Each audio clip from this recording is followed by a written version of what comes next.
Hello all. We'll be starting in the next 5 minutes.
Hi, good morning, everyone. A very, very warm welcome to all of you on the 8th pitch day of Pune Angels Network. I take immense pride in stating that it's been a consistent 8th month of our journey that we have been able to, create a momentum. And consistently, our deals and the kind of qualifications with which we are bringing deals to the table are, growing upward and onwards. And we have been receiving very good feedbacks, very good response throughout our initiatives. So some of the things before, I actually introduce the deals of the day. We have been very active in Pune physically, I would say, with almost 7 events hosted since January. This is allowing us to engage with the entire community very well, and all different stakeholders are coming together. So the momentum on the ground is also building, while I see a lot of important stakeholders are here on screen today. Welcome all of you once again. We have recently launched startup memberships as well in order to actually create a funnel of startups such that more and more people can prepare to go to the subsequent stages of the business, and this also is being received very, very well. We have launched further variety of memberships. We have now funds joining us as institutional member. We have various wealth management companies joining us as members here. We have also launched a platform for women entrepreneurs called She Invest. So this is a very unique initiative whereby we are trying to motivate, women who are, in a position to eventually come forward and start participating in such initiatives. Our upcoming initiatives include a SMB Summit, a CFO Summit, a Startup Expo in the coming quarter. What you see on screen is our one more project, that is scheduled to happen in month of July. This is a program where we are expecting 50 plus founders to actually participate for 5-day residential accelerator program. This is in partnership with 18 startup, and a very good response we have seen for this. It's the 10th cohort that we are hosting. Our growth arm, that is Accelerate, helps companies in a variety of things, raising debt, equity, merger and acquisitions, and we are finding interesting developments with respect to reverse mergers. Yeah. So overall, if I may say that as an organization, we are evolving, very fast. The kind of funding momentum also we have is interesting. And now, touch upon the deals of the day.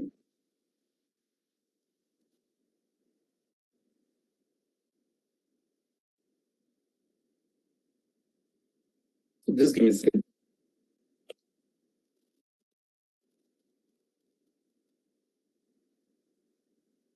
So these are some transactions that have recently, got done by, and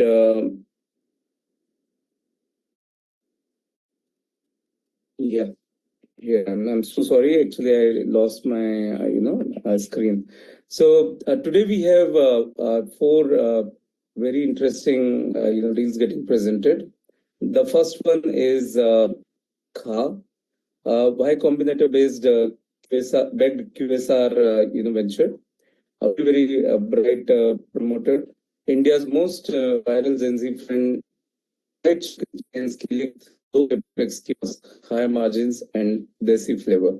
So with this, let me invite the team from KHA on screen to take the session forward. I request all of you to please submit your questions in the chat box, and we'll be taking up, post the pitch. So may I invite Nishant Javeri to, take the floor forward. Over to you, Nishant. Yeah. Thanks so much, Rahul and the Pune Angels team for having me. What I'm going to do is I'll just give a little bit of a background on myself and the business, and I'll present a couple of slides which I think will be helpful for the people attending this call to understand the business. Hey guys, good morning to everyone. I'm happy to be here. Excited to tell you about KHA and my business and kind of what we're building and what we've been building for the last 5 years. So my name is Nishant. I am currently based in Mumbai along with my co-founder, whose name is Pranav. I'm the co-founder of Nino Foods. That's our company name. And we are currently building India's fastest growing and number 1 fried chicken QSR brand called KHA. We last month, we're growing quite quickly and backed by which is the base accelerator based out of Silicon Valley in the year 2020. So I'll just give you all a little bit about the business. We started in 2020 by acquiring an existing pizza brand in Mumbai called Francesco's Pizzeria. So 6 employees. It was 1 cloud kitchen location. That's when actually my journey in food started. So before that, I was doing my MBA at INSEAD in 2019 in Singapore. Once I came back and acquired this pizza brand in 1 location in Kemp's Corner in Mumbai, we decided to grow it quickly, and the only way to grow quickly is online. So we optimized our business for Swiggy Zomato. We also launched a second brand in Mumbai called Nino Burgers. Fortunately, that got a lot of traction. We were the fastest growing brand on Swiggy. And over the last couple of years, after raising some money from Y Combinator as well, we have focused on growing premium food brands online. That's been our story, and we've really optimized for content driven and kind of like growth on Swiggy Zomato. Like we understand that world very deeply. Now in 2023, what happened was we decided that to build a really big business, you have to focus on 1 brand and you also have to be omni-channel. That's when we decided to launch a fried chicken brand, which is the one which is almost 50% of our. That brand is called KHA. This brand has helped grow from 90 lakhs of monthly revenue, which was in September 2023, to over 2 crores of monthly revenue, which is as of March of 2025. Now, we grow because KHA is a small form Think of it as if you think about like a Belgian waffle, where it's 150 square feet, located around colleges or active footfall areas of the target market. Mainly, what sells in the car brand is fried chicken burgers, which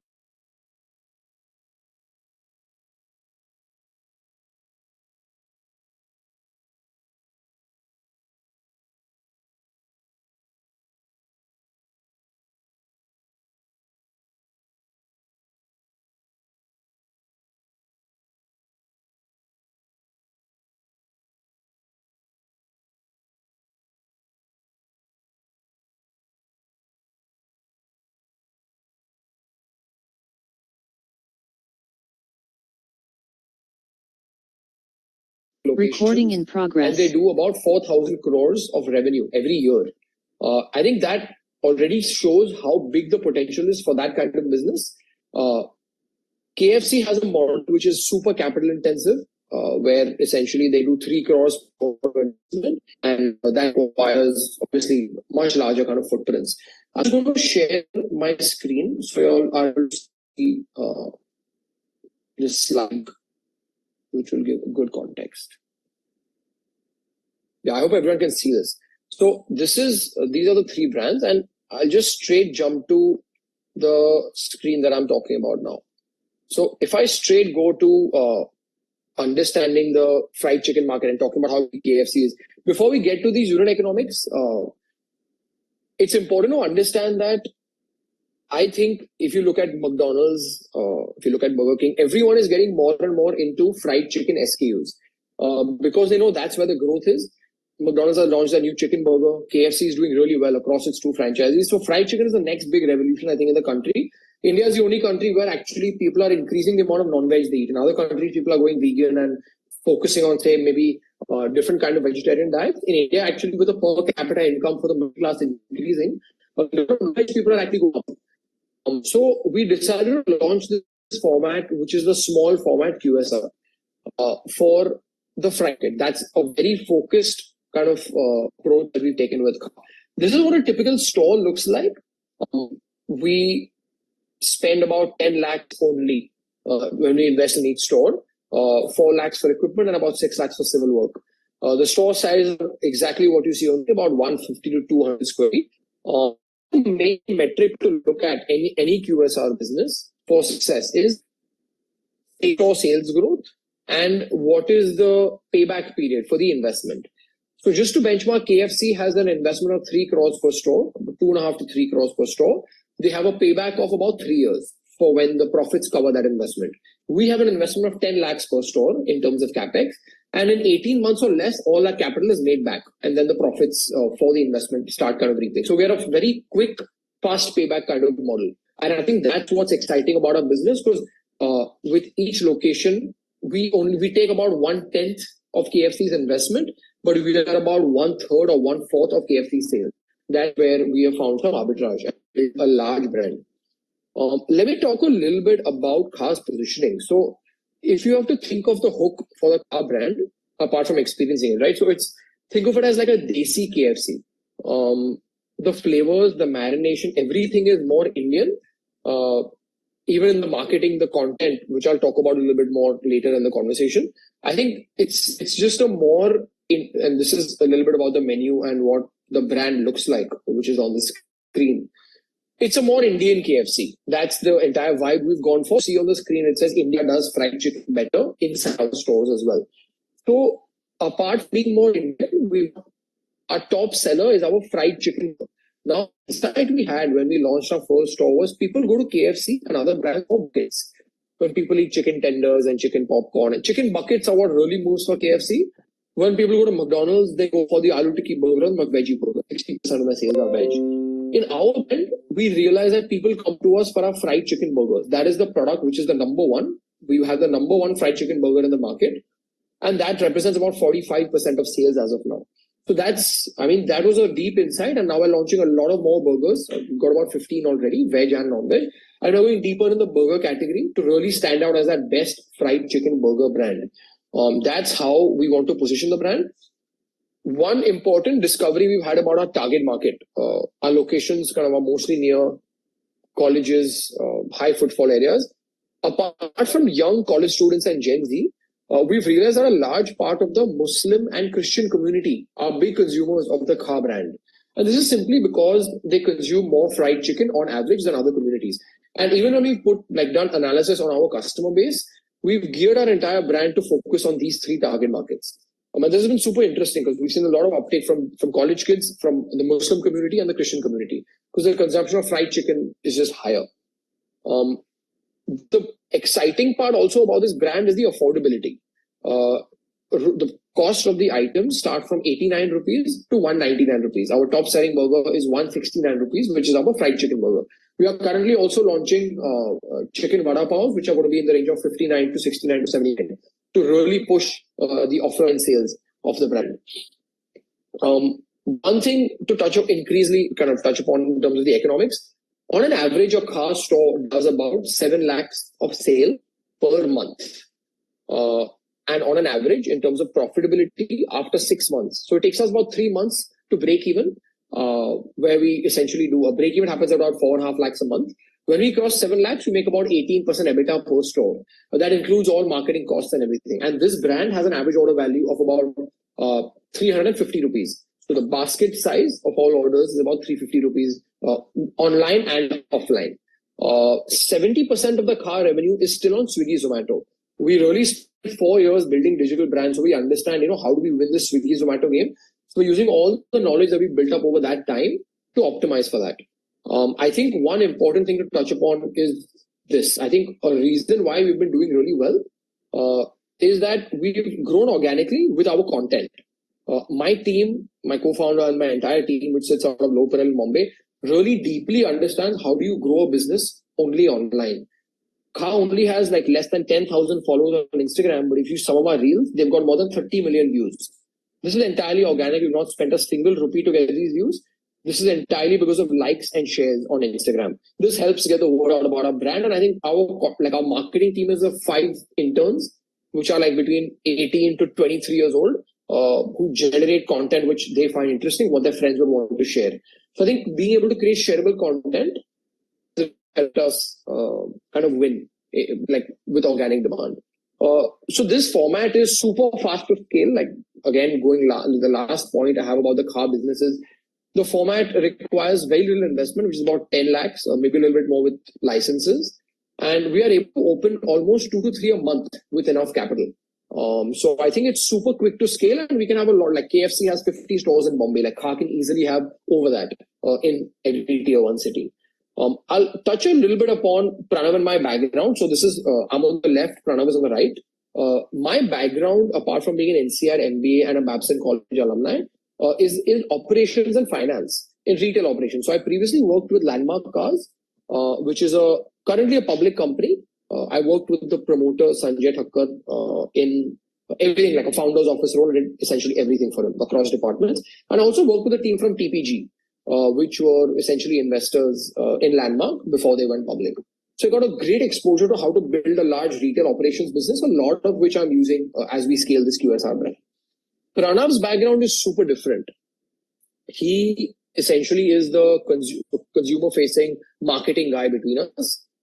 His uncle is actually Sunil Shetty, and he previously worked with Sunil Shetty on a startup called F the Couch, where they try to democratize talent scouting in Bollywood. So Pranav's previous experience, apart from that, has also been in Condé Nast and YouTube, driving online revenue for those companies. That is a little bit about us. What I can now maybe get to is a little bit about, I already spoke about the market. This is some of our, what our launches look like. I'll get to the fundraise and a little bit about how we will use these funds.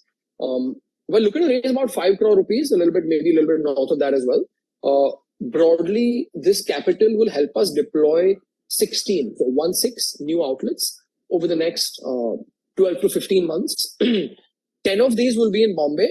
The whole business is currently in Bombay, right? And 6 of these will be in Pune. So we want to open, and that's why it's super interesting that we've got the Pune Angels team here as well. So we definitely want to enter Pune soon because we believe that it's got the right target market, very fast growing, very exciting population with a lot of Gen Zs and student crowd there as well. So we're thinking of opening 16 locations. Apart from the capex required for those locations, the money will be used for increasing. So currently we're making about 5 to 7 lakhs a month in profit. But I believe we will go to burning about 10 lakhs a month because I need to hire leadership people across supply chain, finance, and operations. So broadly for working capital use and to fund our store expansion, to grow from a 2 crore a month business to about 3.5 to 4 crore a month business over the next 15 months, which is when we'll raise our Series A of about 15 to 20 crores. That's the way I'm looking at the business. And that's why we need this current 5 crore round to get us to that stage where we can do a larger Series A. I think broadly I have covered most of the things I wanted to. One last thing I will mention is I think this is important to understand, right? How big can we be? Like I said, KFC is at 4,000 crores. We currently our stores do about 1 or 1.2 crores per year. In about 7 to 8 years, I think we can have north of 1,000 locations. And even at a more optimistic level, if we do 2,000 stores, we can generate 2,000 crore plus of revenue. On the optimistic use case where we are present across India. The last thing I want to say, why I'm super bullish on the team, we've proven the model can grow online and offline, is that this can actually be scaled to tier 2 and tier 3 as well. And in India, I've learned to build a large brand, you need to be in the value for money segment or in the affordable segment, where it's not only online, and it can really scale across multiple formats. So a larger format, a cloud kitchen format, and the QSR format. And we've executed fairly well over time. And now I think the next 5 to 7 year journey will be about taking it from, say, the current 15 locations to over 1,000 across India. And the market is very deep.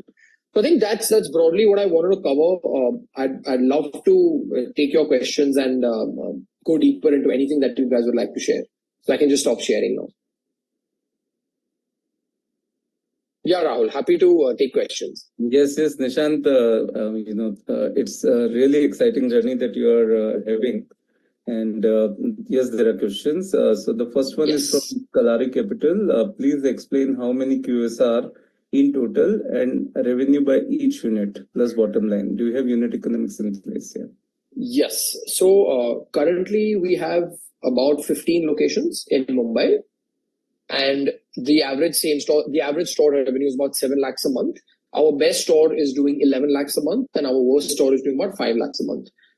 Typically, our 5 lakh a month stores are less than 3 months old because it takes about 3 to 4 months to hit break even and about 6 months to hit like 70% of capacity. In terms of economics, the stores which are at 11 lakhs are doing 23% EBITDA, and the stores which are at 5 lakhs are just break even. On average, it's about 18% EBITDA. So we have a question from AR. How much is the total investment done till date? That's a good question. So when we raised money in 2021, we've raised about 14 crores, 14 crores from Y Combinator and some angel investors. Out of that 14 crores, 10 crores was used in working capital brand expansion for the original 2 brands, Nino Burgers and Francesco's, and 4 crores was used in central kitchen capex and opening our new locations. Awesome. Arushi Mittal is asking, raising 5 crore at what valuation and how does the cap table looks like at the moment? How much equity is with the founders at the moment? Yeah, no, great question. So I'll tell you about the cap table and then about the valuation. So currently the cap table is Pranav and me. So Pranav and me are the co-founders. We own about 75% of the business. We have 5% ESOPs and 20% of the business is owned by our investors. That's the current split. In terms of the multiple, so I think typically in QSR, what I've seen benchmarks is about 2.5 to 3x of net revenue. Our last financial year, we did 24 crores of net revenue and 30 crores of gross revenue. So about 2.5 to 3x is the multiple that we will be raising on a pre-money. Robin Rana is checking your plans for expansion in Delhi. So Robin, Delhi is definitely on the map. The way we are looking at it is basically we want to cover Bombay and Pune deeply first. The third city will actually be in South India. And I was actually in Bangalore last weekend already. The appetite for fried chicken as a category is very large in Bangalore and Hyderabad. So those are the markets we'll be targeting first. Delhi is definitely on the cards with very large tier 1 city, which is a lot of deep markets as well. But we will be looking at Bangalore and Hyderabad before we go to Delhi. Okay, so the next one is from Mr. Lakshmikant Bhakre. He says that you mentioned that you're making 5 lakh profit at this moment, but after this round of 5 crore, you are saying that you will burn 10 lakh till Series A of 15 crore in 12 months. So the question is, why are you changing your strategy from profitability to burn? Yeah, no, that's a very valid question and something I spent a lot of time thinking about. See, I think it's if I choose to grow slowly and I try to open the same number of outlets in 24 months, I can do that. But now I've realized that I'm here to build a big business, and I know that to scale a fried chicken brand from 15 locations to 50, I need to hire 3 key people. One is a good head of operations who's got ex-KFC and McDonald's experience. We need a deeper learning and development department because we're essentially in the business of managing and operating blue-collar workforce. So apart from our operations head, who will be quite expensive on salary, like he will obviously take a decent salary on a monthly basis, we need a good head of finance, like a finance controller, and a head of supply chain who can help scale from multiple cities. So I think a couple of senior hires will increase our corporate burn until we have the stores to give the profit that covers the corporate burn. So I don't expect to burn money throughout the journey. I want to burn maybe between 5 and 10 lakh rupees per month for the next 12 months. I believe that once we hit about 45 crores in ARR, we will be again back to the break-even stage. And honestly, the good thing about our business, right? Like 3-4 months ago, we were burning almost 15 to 20 lakhs a month. But now with slightly compromising some revenue and optimizing on some ads, high returning ads, like ads with higher ROI, I was able to make the business 5 lakhs of profit. So we have a good control on how much money we burn based on how much capital is in the bank and how fast we want to grow. So it's entirely up to us on how, it just depends on how ambitious we are.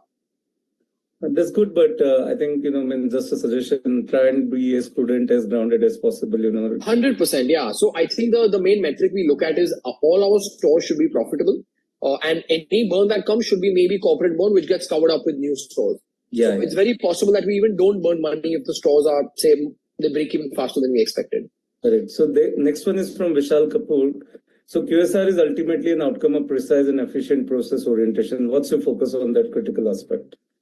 Yeah, I think that's very true. From day one, the way we built this fried chicken brand car is we built it for scale. Firstly, the format is very small. The kitchen takes up 80 square feet.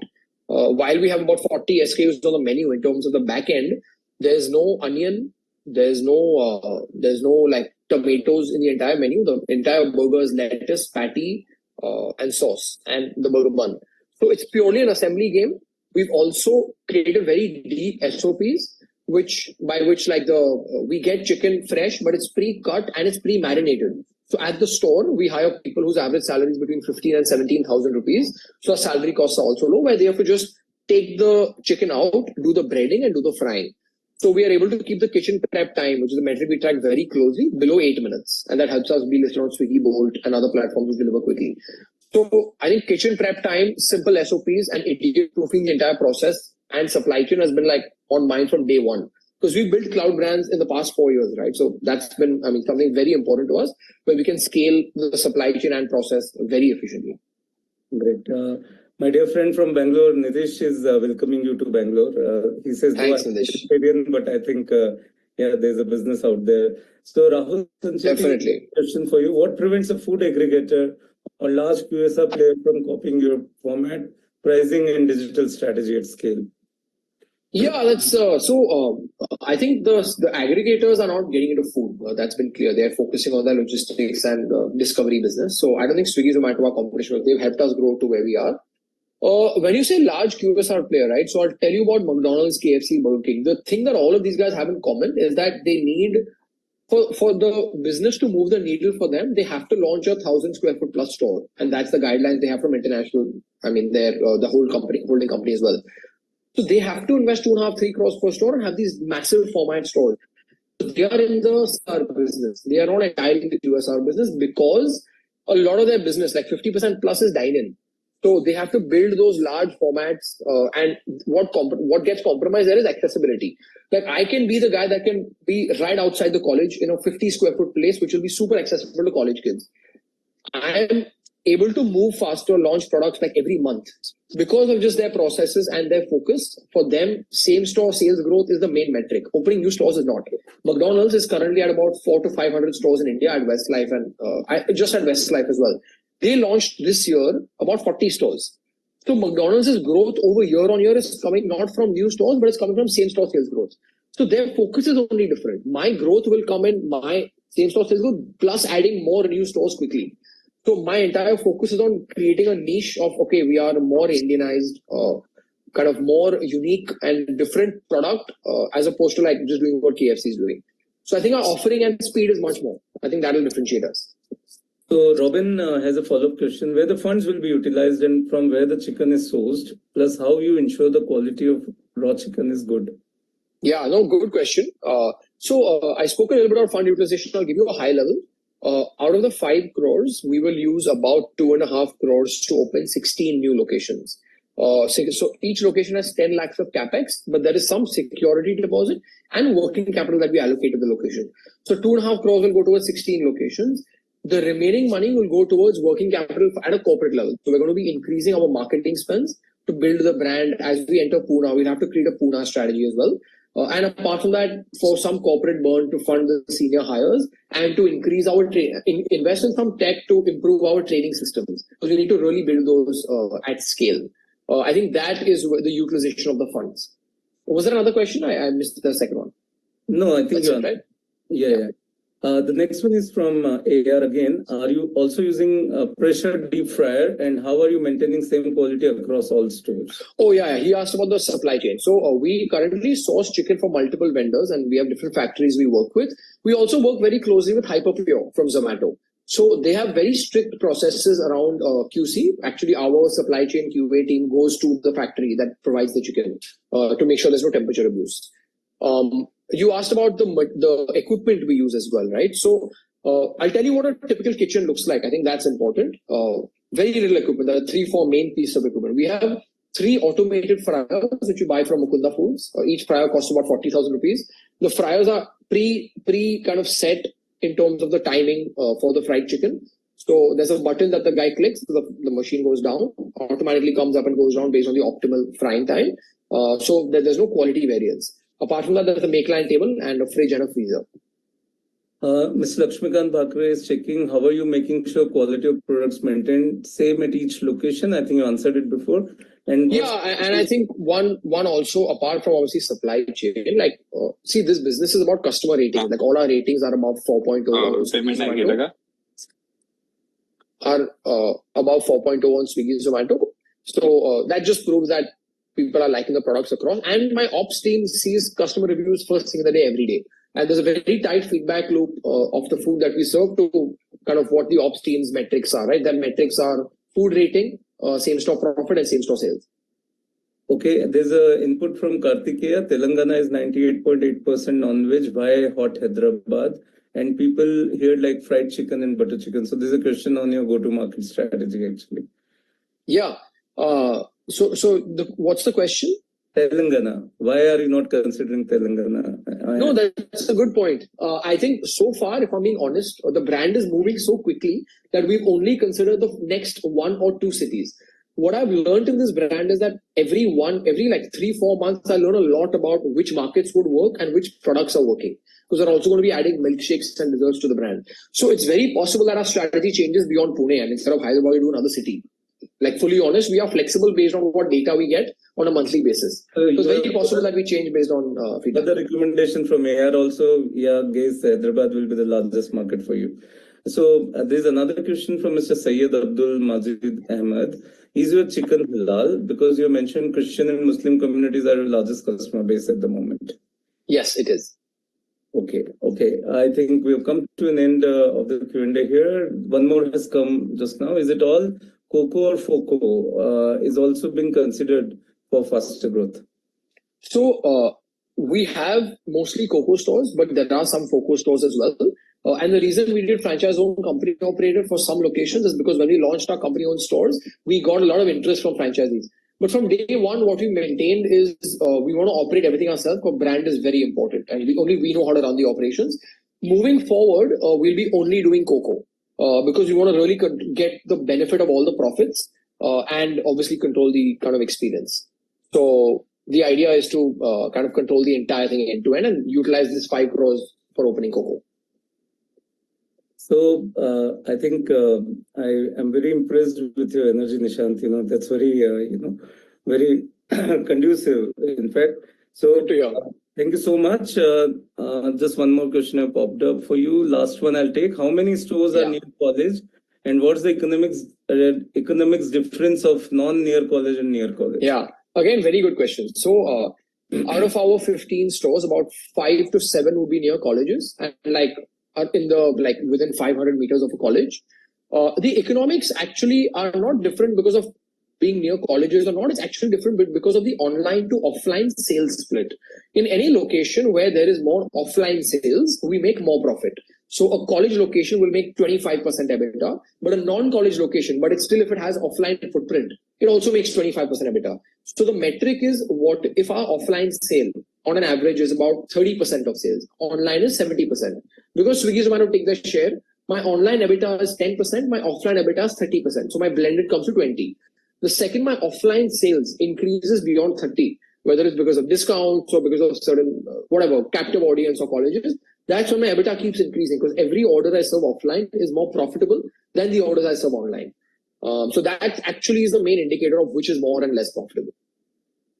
So, gentlemen, this was Nishant Zaveri from Nino Foods Private Limited, aiming to go to 40 crore ARR within the next 12 months, asking only 5 crore. And, I see this as a very, good opportunity for all of us to consider and discuss. Mr. Karthikeya, I'll arrange a private meeting for you with Nishant. So allow me to move forward. And thank you, Rahul. Yeah. That being said, the investor interest form is left in the chat box. Request you all to please fill in, those who want to take the conversation ahead with Nishant.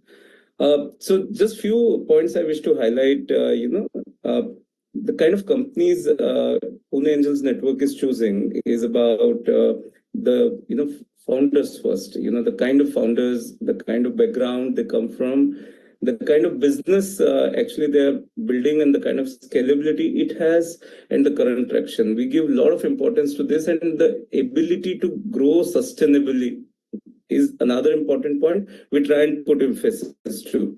So these remain some of our key parameters on which we check on the founders and the businesses. And possibly that is another reason why more and more participation we see from both funds as well as the investing community. I welcome representatives from Bharat Ventures, Fad Capital, The Bridge, IPV, Chennai Angels, Chandigarh Angel Network, Ant Hill Ventures, Windrose Capital, Kalari Capital, Real Time Angel Fund, Windrose Capital again, West Ivy Cap Venture, and anybody else whose name I couldn't identify and mention right now. So with this, allow me to move to the next in line. That's sorry. I think we have I have a change of sequence here. So we have with us Mr. Siju Radhakrishnan from Get My Cruise Technologies Private Limited, a travel tech company, and a very interesting business he's building. So without me taking much time, let me invite Siju Radhakrishnan to take the floor ahead. Over to you, Siju. All the best. Thank you, Rahul. Thanks for this opportunity. Great meeting all of you. My name is Siju Radhakrishnan. I'm part of Get My Cruise, one of the co-founders of Get My Cruise. We are a small team of 14 people right now, based in Bangalore. Been building Get My Cruise for about less than 2 years' time. And I'll probably spend about 10 minutes approximately in explaining a little bit in terms of what we have been building, where we started, and then, what exactly the problem that we're trying to solve, and a little bit insights into the traction that we have. I'll share my screen.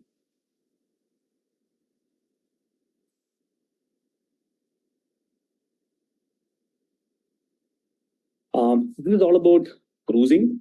And when people think about cruising, they imagine something like the images that you see on the left side, massive vessels with super luxury experiences, 8 to 10 restaurants and 5,000 rooms, and super specialty hospitals, water theme parks, and then massive theaters, casinos, and everything else. So it's sort of the extreme limit of human imagination when it comes to let's say the best ways of going for a holiday, and that's what cruises are all about. In the markets of US, the North America at large, and when it comes to Europe, there is a culture itself when it comes to cruising. And if you look at the global market, $150 billion, that's the size of the cruise and associated offerings across the globe. 40 million, 35 to 40 million people take cruises. But then, very interestingly, most of the products out there in the US and even in Europe are very broken when it comes to, let's say, the user experience. Two, cruises are not really the classic, commoditized hotels or a flight, like point A to point B transfer, or a flight from one city to the next city. This is more of an experience. But none of these products out there across the world are focused around selling an experience, because selling an experience involves a little bit of consultative selling or consultative buying experience. That's completely lacking in most of the products out there. And three, the largest other problem would be the post-booking support, which is more of a background of why a Europe or a North American product, they cannot really offer post-booking, support in a cost-effective way. These are the three larger problems out there in the market when it comes to the global companies, which are apparently the cruise marketplaces. But then specific to India, there's a totally different picture where in India, there is literally no cruise marketplace.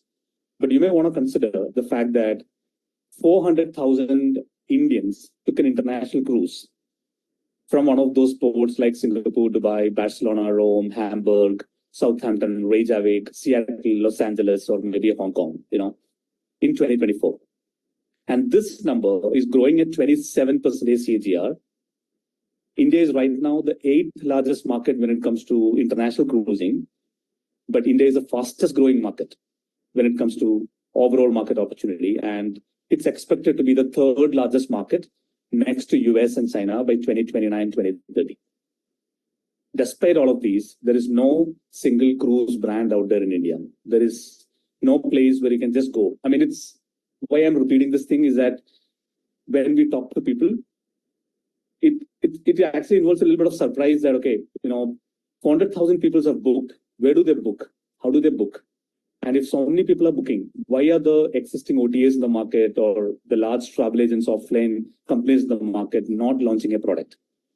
Because of which I think it's very important to emphasize this aspect that there is no single cruise marketplace right now in India. And the global ones are not really great experience. That's a background of what Get My Cruise is. We are the first AI-assisted cruise marketplace redefining the cruise buying experience at scale. And we are the first cruise marketplace in India, regardless of AI being there to enable the sales or not, but we are the first cruise marketplace in India. In the last, few many, let's say, months, we have created a product that is probably the best visualization of everything that you want to experience in a cruise. The kind of ship that you're getting into with so many rooms and facilities, the dining experiences, and the excursions that you go with, all of those, how best we can visualize them before you are able to book that. That is what we are trying to do at Get My Cruise. In the last, let's say, 2 years' time, we have integrated or partnered with 42 plus cruise brands. These are the large companies out there, Royal Caribbean, Carnival, MSC Cruise, NCL, Costa Cruise, and so on and so forth, comprising around 3,500 plus sailings, connecting 150 ports. And all of these are integrated end to end, meaning when you are, sort of looking at a particular ship and its rooms and prices, it's dynamic. There is no offline, involvement in terms of checking with the cruise line, or, there is no offline selling involved. It's completely online, like the way you probably do a booking for a hotel or a flight. I'll probably spend a few seconds in taking you through some of those screens, trying to show what exactly the product is. So you land here on the homepage of Get My Cruise. There are 2 ways to book a cruise with us. One, go through the typical navigation where you select certain things and then go to the next page to discover what is available out there. Otherwise, you can also click here and then get onto WhatsApp chat. WhatsApp chat is exactly the replica of what you see on the website, but then completely bot enabled, meaning you will discover the list of cruisers, you will discover, more details about a particular sailing, and you will eventually book it. And only for the payment, you would be navigating back to the website. Otherwise, pretty much all the conversations, when it comes to deciding what cruise, which time, how many nights, and all of that will be decided by you purely on the WhatsApp. I'll quickly show you, a few screens in terms of navigation on the website. Let's say that I want to go to Europe. I'm sailing from Barcelona. So there's a slight difference between how hotel booking is done or a flight booking is done, because sailings are not really for every day. Large ships, let's say 5,000 rooms and 8,000 people capacity, they have fixed sailing dates which are declared for the next, let's say, 1.5 years, maybe 2 years time. And you can select the cruise of your choice. There are pretty much all the brands that you want. You can select the ships of your choice, hundreds of them. There are 575 ships in the world right now, comprising around 450 million room nights, for all the ships put together. And when I search for it, I get a list of all the cruises like this. There are hundreds of options out there, but if I go with, let's say, one of them, let's say if I take Royal Caribbean, there is one sailing, or if I go with, let's say, Holland America, there are a bunch of other sailings out there. So each ship has got fixed dates for the sailings, So if I take Costa Cruise, one of the major cruise brands in Europe, in the month of July, there are multiple sailings for these two ships. Now, if I select one of these, I get this detail page where I get the list of rooms. This is almost similar to a hotel booking. The rooms are listed there, and you can choose the room of your choice. There are tens of different 20, 25 different types of rooms. But this is a place where a typical hotel booking flow is ending. But from here, you can see that a ship is different from a hotel. You have 18, 20 decks, and you have a picture of each of those decks, and each deck will have different number of rooms. So, for example, in this particular ship, connecting interior stateroom, cabin type CI has got rooms available on 7 decks, and all the decks are available here. Based on the decks that you select, you can select a room of your choice. And when you select a room, you know that where exactly the room is located, because this is a deck layout where you can see the distribution of rooms and different types and categories and all of that. Once you select a room, you get this summary where you have everything that is needed to know in terms of what's the trip all about, the price, and how much to pay, the payment policies, and detailed view of the ship, the itinerary, most importantly, which all places you go, where you start from, what time, what you do, the shore excursions that you take, inclusions, exclusions, and all of that. This particular details, screen is available for you, and then if you're comfortable, you go ahead and make the payment and then confirm the booking. Back to the slide. Coming back to the market, the product that you've just seen is something that is very distinguished compared to what is available in the market. If you look at from a quadrant standpoint, let's look at India, AI assisted, India non-AI, global AI, global non-AI. In India, there are some offline travel agents, for example, Mercury, Cruise Bay. They sell cruises, and that is purely offline, wherein they manage things on phone, email, and WhatsApp and stuff like that. And online travel agents like Make My Trip, they don't have a cruise product yet. And you may have this question in mind: is it not about adding a tab and then because they have all the users coming in? It's not really so, because the supply chain of the cruise as a product is very different from the ones that's for the hotels or a flight. There is no standard GDS you can just plug in. You have to build it brick by brick.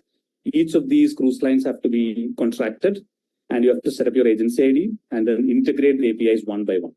And there are about 100 plus 150 odd cruise companies out there. The large ones would be around 45, but then there are smaller river cruisers and small ocean expeditions and all of that. And the process of building that backend is an initiative itself, which is more of maybe a startup dedicated job or a large company's dedicated team of, let's say, 1.5, 2 years of time that you have to spend in building it. That's one of the reasons why the large companies like Make My Trip has not decided. I mean, they tried, building something in 2017, 16, 17, but then they shelved the plan after the COVID has come. It took almost like 2.5 years for them to build the basic product, but they didn't launch it. And other companies have not initiated it because they are still probably waiting for India to become that, let's say, $2 billion market, because their current market is hotels and flights, which is almost like $20-25 billion in size.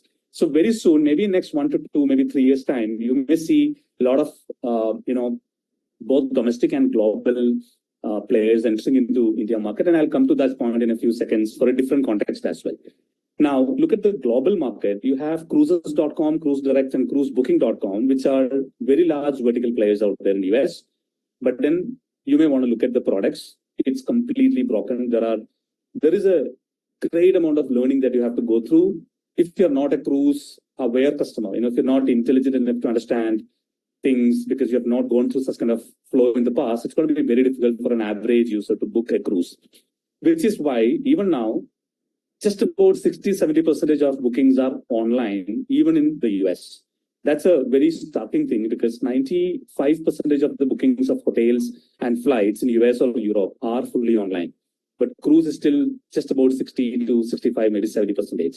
Get My Cruise is the only platform right now where you have two things incorporated. One, for India, we are the first marketplace with cruise booking option. And globally, we are the first marketplace where you can book a cruise purely on WhatsApp. The WhatsApp bot, OpenAI assisted, is available out there. The larger market picture, $150 billion, led by North America, followed by Germany, China, UK, and Australia. India is the 8th largest market, but fastest growing, because of which it's expected to be the 3rd largest market in 2029 and 2030. This is a quick summary of what we have done in the last, let's say, 1.5 years approximately. We launched our product in 2024. We spent almost 8-9 months, a little more than that. Most of 23 was actually spent in building it. More than, let's say, the APIs or the technology integration part of it, there was also a lot of bureaucratic hurdles to pass through because there is a little bit of entry barrier for someone to start working in this space initially. We have to go through that. It's a little bit frustrating experience of doing it. But then early 2024, we launched it. We had a very modest start in the initial days. But then mid of last year, somewhere around September, October onwards, we started seeing decent traction. As we speak, we are almost averaging at around $100,000 a month in GMV.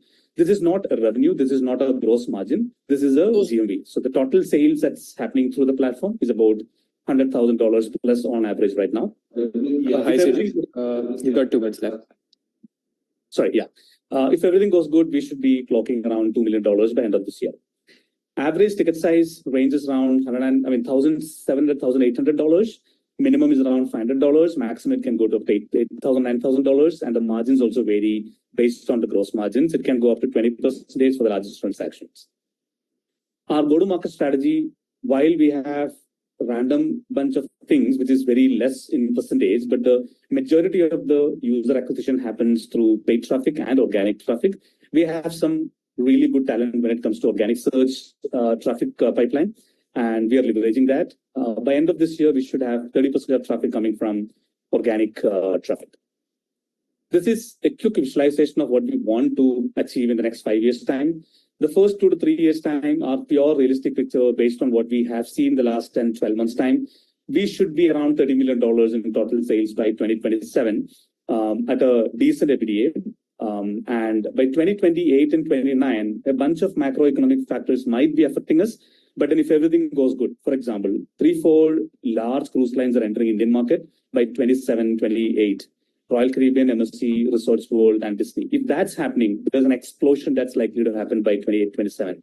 And if that's happening, I think we should be able to target something like $1 billion transaction by 29. So that way, 28 and 29 are little ambitious figures. But if nothing goes so positive, even then, we should be around $200 million by 29. That's what the quick summary of this slide. We are raising $350,000, $400,000 right now at a pre-money valuation of $3 million. CCD and safe round. We received $120,000 already in our account, committed $110,000 and open for about $120,000 right now.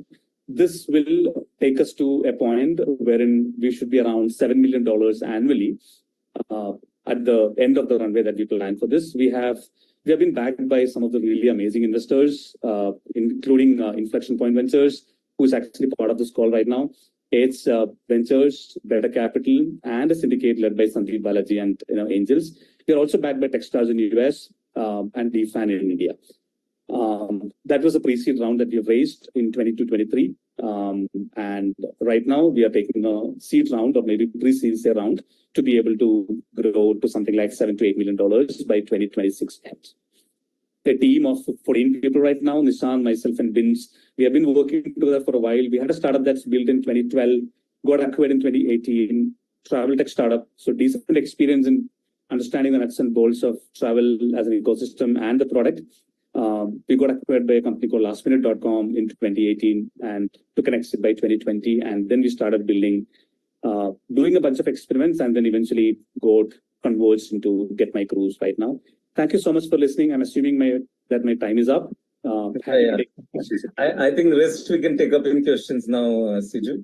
So I think the first interesting question that has come from Rahul Sanchati is about your personal experience or insight which has led you to build this business. So how it all came to your mind? Yeah, I am actually one of those average Indians, who used to consider holidays are expensive. Holidays are actually meant for people with huge amount of wealth behind them.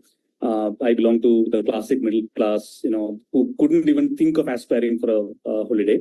But then with serendipity, we got into something that was travel in the past life, and slowly graduating to reach a point wherein we started understanding how the whole economics work, how people think about holidays and all of that. And that's a point when we got exposed to cruise.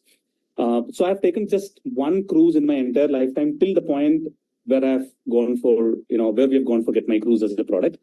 But that experience of being in a cruise was sort of a watershed moment, because, if you look at a classic holiday, because we were building it earlier, so we were trying to productize the complex part of, let's say, 10 nights Europe holiday, moving from one city to the next one, carrying the bag and the luggage, 10 transportation taxis, and then 5 trains, and then 4 flights, and the visa complexity, all of that, so put together, it's such a massive job, right? So it's a very complex job, and people take it. 27, 30 million people take international holidays from India, and 4 to 5 million go to Europe. Now, that experience, I've taken that, now I've taken one cruise. There was this massive difference in terms of how the whole experience is actually written there. In the cruise, you fly down to Barcelona, you take a cruise, you check in once, you don't do check-in every day. Then you have everything covered there. Everything in the sense, if you fall sick, you have the multi-speciality hospital and the doctors at disposal free of cost to take care of you.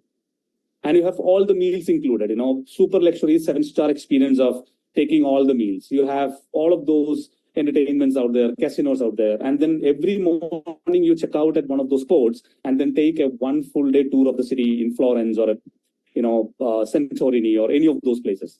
This is far more composed, far more hassle-free vacation, far more exciting experience for people. And I experienced it personally. And that's the way I could feel that, okay, there was a drastic difference between what you do on a regular holiday and what you do on a cruise with almost a similar amount of money that's spent. Again, that's another thing. It's not like you spend 3x of the regular holiday. It's not so. 10,000 rupees if you spend for 2 people a day, you're pretty much covered for the full expense, So 1.5 lakhs you spend for a 7 nights cruise is equal to or little less than a classic 5-star or 4-star hotel experience in Europe. So for me, this was the inspiration. And now added all of these with the data that you have. 400,000 people are taking cruises, and 50 million people in India are able to afford this kind of experiences, and they're aspiring for it. And 27 million people are taking Let's it. To this insight, Siju, this particular one that, there is a rising market. And that's where 2 of our other questions are coming. Mr. Karthik K is actually saying that for Make My Trip, Redbus, taking a detour and rather taking a, this as an additional service line, it shouldn't be much a problem. So how do we ensure that our differentiation remains and we, win the market ahead? Yeah. Any company can build any product, right? There is nothing that's stopping people building anything that they want to build, unless it's a regulated market wherein you have licenses involved. In travel, there is no licenses involved. Entry barrier is very less. But then there is this question of how much time it's going to take, and how do you take the decision, or how do you rationalize the decision to invest, let's say, few many millions into building a product for what? So look at the case of Make My Trip. When we were building the previous company, iTraveler, it was a productization of holidays. We used to get this question from investors: what will happen if MakeMyTrip is launching a holidays product tomorrow? Now, 10 years down the line, 15 years down the line, 12 years down the line, MakeMyTrip still doesn't have a proper holidays product. And there's a reason why they probably would not do that. Their focus, their energies are behind a $20-25 billion hotels and flights market in India. And that's not just India, it's almost like global. Globally, most of the OTAs focus on specific verticals that they are really good at. And they don't venture into other areas. US, if you take, Expedia is good for flights and hotels. Booking.com, good for hotels. They don't enter into other spaces massively. If they want to enter into other spaces, they acquire a different startup altogether. In US, if you see, cruises is a totally different vertical altogether. Why? Because someone has to do that grunt job of 1 to 2, maybe 3 years time to build a product matching with the expectations of the user. The user experience is the most important thing here, especially in this case because it's a complex product. So anyone who's doing that for the next 2 years, 2-3 years time might actually be the winner. We are going to do that. And maybe, next 27, 28, there'll be another company which is actually launching it. We are open for that. But then for the next 1 year, we don't see any of those threats coming in. But then by the time I think we have some decent, competitive advantage along, the first mover advantage, and then we're going to leverage on that. That's a place where the brand will actually play a role. We are the only brand right now focusing on building in this market. Hopefully by that time, customers would recollect cruises with Get My Cruise. Okay, next one is from Mr. Nitish Kashyap. $1.2 million, I think, is the GMV. Is it an escrow? What are the revenues and what are the major expenses for your business? How do you onboard cruises and integrate all of their offering on your platform? Yeah. To answer the first part of it, yes, the annualized number, if you see, it's about 1.3, 1.4 million as of now. But if everything goes good, we should be able to hit $200,000 monthly sales by end of this year. And that's because, we are taking the data from past. So let's say the last October, November, December data. If you add all the factors, I think we should be around $200,000 by end of this year. So by that number, we should probably be at an annualized number of $2.5 million by end of this year. Right now, we are at 1.4, 1.5 million. Our gross margins are in the range of 10% right now. But then one of the very critical thing is that we just, closed a strategic conversation. A conversation with a strategic investor / strategic player in the US, one of the largest offline, one of the largest B2B agents out there in US. They'll be, investing in the equity. Plus, they'll also do a product investment, which is a significant one. That will increase our gross margins by almost like 4 to 5%. So because we'll be routing all the bookings through them. Ideally, it should take us to 13 to 15% in total. That is one. Two, the second part of the question, third part of the question is, how do we work with all the cruise lines? Although a little slow, cruise lines are very keen to have the new channels incorporated into their system. In the sense, they have been selling, especially in India, 99.9% of sales is happening. I'm just giving that 0.1% out the margin. But then most of the sales is happening through offline agents, but then they are very keen, very excited to have online, platforms to come in. We had initially some teething trouble, but then right now we have been getting really great support from all the cruise lines in India, operating in India. Operating or selling in India, which includes all the major ones, 42 plus. It takes time, but then it takes a little bit of grunt work, follow-up, bureaucracy, but then, we can do it. Awesome. So there's an input for you from Tanya Koshish. She says that since the India's population is also aging and older adults are among the key demographics for your cruise travel. So do consider that. Sachin here has a question for you. How cyclical is the business? Yeah, that's a very, that's actually one of the biggest challenges for most of the holiday focused, companies, especially if they focus on just one geography. For example, if you're one of those travel agents focusing on Southeast Asia, which includes Singapore, Thailand and Malaysia and all of that, majority, 90% of transactions will happen between April, May, June to Jan, Feb. Maybe December. So to be precise, though, time is getting out of. I'm sorry. So if you have one focused destination, then it's a problem. cyclicity will actually affect you. But if you're focusing on multiple geographies, it's not a problem. In our case, we have year-round engagement because we have Europe, we have Southeast Asia, so pretty much taken care of that way. We don't have offices a month. No problem. My dear friend from Bangalore, Raj Sangiti, is checking by which year you will be PET positive. Yeah, EBITDA positive.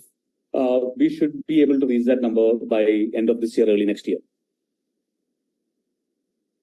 Okay, PET.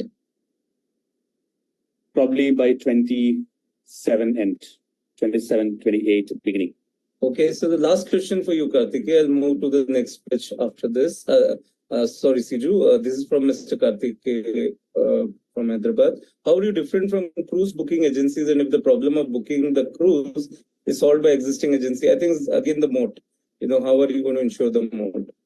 Yeah, so imagine you booking with one of the offline agents right now. They'll have 2 to 3 cruise companies. They'll definitely give you Resorts World in Singapore. They'll give you a Royal Caribbean. They'll probably give you a Norwegian cruise. That's it. But then there are 45 cruise companies out there, each of them having their own geography. Let's be one of the Europe. And in specific geographies in Europe, not all the cruise lines will be operating. So you're talking about Royal Caribbean having 30 ships, but in total there are 550 ships. So how do you get all that data? An offline agent cannot do that. So an online platform is needed. And that's one of the reasons why an online marketplace is more important. So more choices for the customer is the most important reason why a user would want to go with an online platform. Yeah. Well, you may please go through the questions that are left on the chat, Siju. So this was Mr. Siju Radhakrishnan from Gateway Cruise Technologies Private Limited, seeking just 120K left in the round of 3 crore that he's currently closing, a business which I believe has a lot of play, a lot of opportunity. So I request all of you to please, fill your interest form so that we can get in touch with you, discuss the opportunity ahead. So thank you, Siju. I invite my friends from Tekshi, Mr. Pune and Mr. Thiru. Very interesting business. Actually, they approached me 1 year ago and I requested them, I think, please wait. Your business is interesting. It's into manufacturing technology, but I think the point is yet to be proven. And they came back this year in last 1 month of our engagement. We already had them very interesting conversations building for them. So let me request Thiru and Pune from Tekshi to take the floor ahead. Over to you. Yeah. Hi. Good afternoon to everybody. First of all, thanks for the opportunity to present about Tekshi business model. 1 sec, I will share my screen.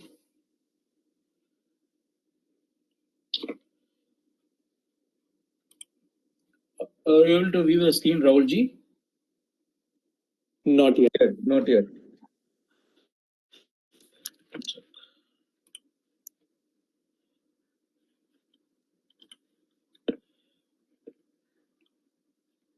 Pune, meanwhile, if you want to, talk about the business. Yeah, here. I will. Go ahead. Yeah.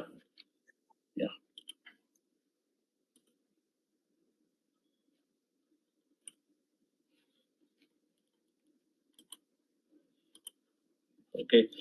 So Tekshi is a future-ready manufacturing solution at scale. It's a next-gen future-ready manufacturing company with integration of AI and to meet our manufacturing system. The name Tekshi, we are meaning is the technology rise.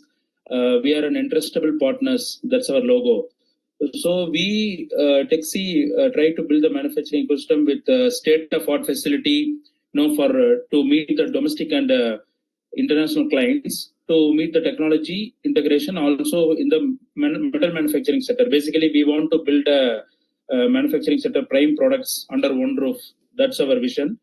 So we founders, we have a deep root of experience. Founders, all our founders coming, having deep root of manufacturing sector experience, having 20 plus years experience. So coming to myself, I have been built a unicorn company called Zetok earlier, and headed sales and project management team. And Punnalagan, he had a wide experience in delivery and SEM partners. He came from BGR Energy and Zetok. He has built the GFE business in Zetok. And Senthil, he has handled entire factory management operations. He is one of our CEO. He handled entire operations, worked in Ludovici, Boldroci kind of manufacturing companies. And Rajesh, he is looking after entire SCM partner. He had a deep knowledge on strategic procurement, lean manufacturing in existing organizations like Kel Zetok. So we guys have the vision. We all came from a different background, but our vision is to make something good for manufacturing sector. That's what we have built this business. So why we are here? Yeah, of course, everybody knows, China plus one, all the tariff, all these things. The manufacturing industry is booming in India.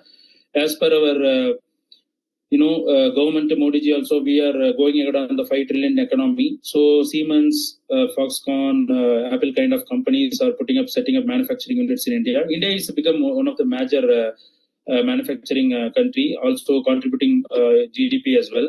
So that's the reason we want to bring, looking India as a manufacturing solution, right, on the global side. That's the reason we are trying to build the business. So when we are going, there are a lot of gaps we are seeing still in industry. We have when we are seeing they're interacting with SMEs, MSMEs, we are seeing there are a lot of internal process issues are there. Their capacities are underutilized all over India. Also, there is no transparent updates to the customers. Let's take L&T. We are executing one of the project for Kudangulam Power Project. So there also customers are feeling that L&T kind of customers still feeling SMEs are not giving transparent updates. They are not getting proactive updates, right? So these kind of gaps still in it's a fragmented sector, right? We want to try to build this gap. Also trying to utilize these MSMEs all over pan India. That's what we are trying to do. So what Taxi is doing different than other industries, right? So we have our own capex facilities. We have built a cloud facilities with the deep knowledge expertise from us. Also, we are trying to bring some technology innovation. As we said, we are doing some semi-automation facilities on our own capex. Also, we are planning to do some AI-based tracking tools for customers and SMEs. So that's a unique technology we are trying to build. Also, we are providing the technology to nourish the existing manufacturers. As I said, SMEs, we want to implement the same thing. Also, we are working on the scalable model as well, right? Flexible and delivery model is different because we have 3 kind of models we are working right now. In-house manufacturing, we have our own capex in Trichy and Bhilai. We have one capex in Trichy, around 500 ton capacity. Also, we have one capex facility in Bhilai. It's around 200 tons capacity. Along with that, we have SCM partners all over pan India. So wherever project comes, based on we have around 30 plus SCM partners. We used to use the projects. They are working with us because their underutilized capacity. They want to work with us based on our previous relationships. So coming to our factory, we have one facility as around 3 acres facility in Trichy. It's around we have all the metal handling capacity. It's approved facility from Adani, Tyson Group, BHEL, L&T, general kind of customers. And we have one more facility in Bhilai. It's around 200 ton capacity. So we are all the north projects we used to do in Bhilai as well. So coming to sectors, yes, metal manufacturing industry is growing in a big way. Also, we used to do categories like SS, aluminum as well. So as a Taxi, we want to build a future-ready manufacturing, right? Not only from GFA business. In future, we may go into drone manufacturing also. We are discussing with some of the leaders now in the business, trying to make a consortium on drone manufacturing also in Coimbatore. We are planning soon by next year. So who we target? Generally, OEMs, CPCs, and equipment manufacturers we used to target. So right now, heavy infra is one of the major sector we used to do, like steel plants, cement plants, solar power plants, all these things. And connectivity and transportation growing in a big way. Infra is growing in India in a big way. Airport projects we used to do, there also manufacturing is there, metal manufacturing. Railways, there are a lot of girders. I hope everybody is aware. The bridge girders, composite girders, boosting girders, all the girders, it's coming under steel only. So these kind of transportation connectivity sectors also we are working. Also pre-engine buildings. It's one of the booming sector right now in India because there are a lot of semiconductor factories. There are a lot of data centers coming in India. So we are working with Jindal Steel, JSSL for a lot of data center projects for Bombay and Chennai. Right now we are executing. So as I said, there are three models we are working. One is in-house manufacturing. There are a lot of categories around that capex. And joint venture facilities, we have joint venture facility for precision components. And as I said, we might be going into drone manufacturing facilities by next year onwards. So those kind of joint venture facilities we are trying to build. Also outsourcing facilities. Already ACM partners are working all over India. Wherever the project region comes, accordingly we will give that order, we will execute through ACM partners as well to meet the demand of customers. So where we are different, the technology part, Industry 4.0 plays a major role in manufacturing, right? So tech is a catalyst, right? We are trying to bring technology also to solve the manufacturing ecosystem, right? So semi-automation production line, it's not like automobile, complete automation. There are some process for fabrication also.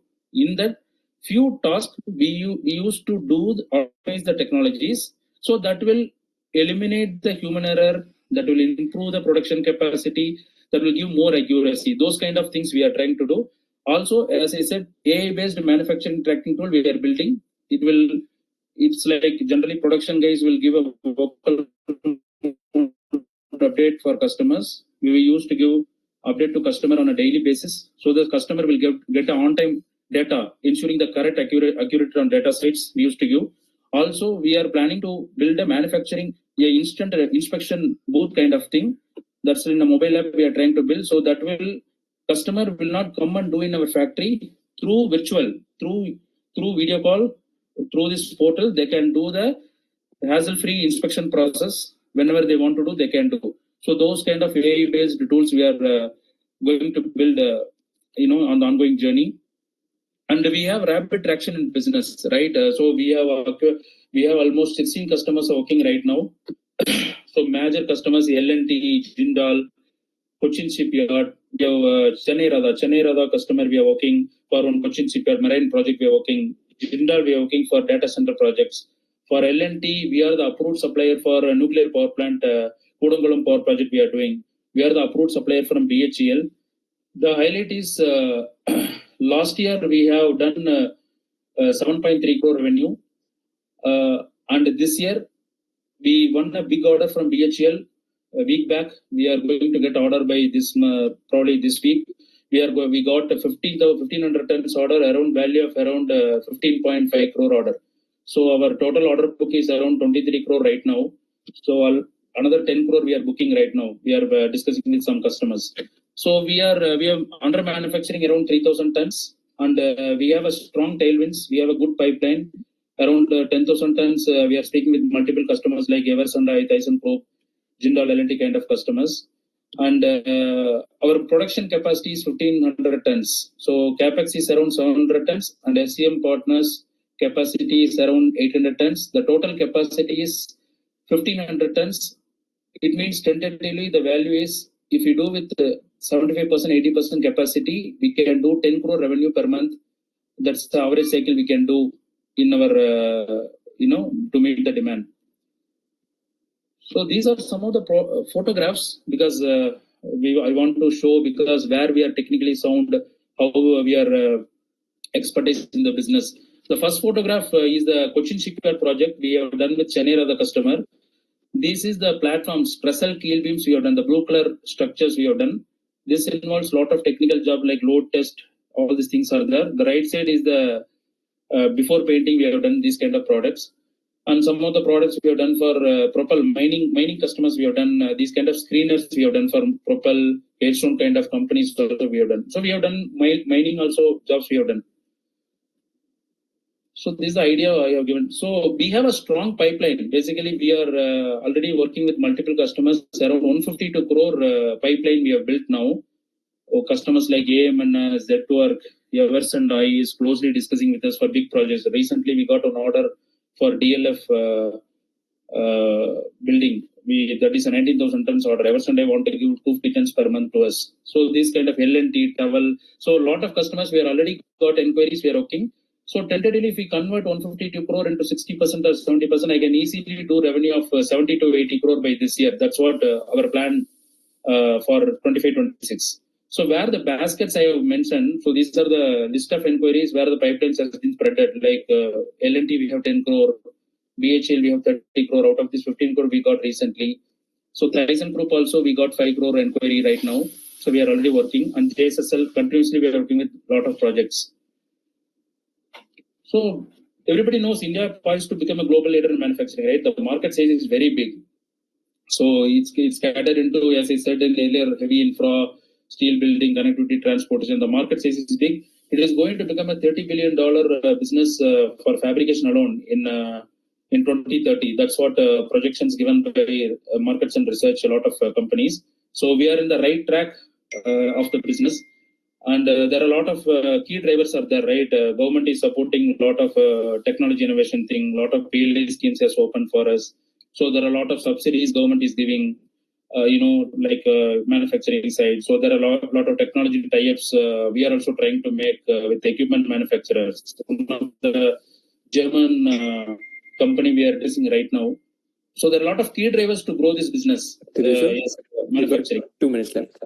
Yeah. So revenue side, yes.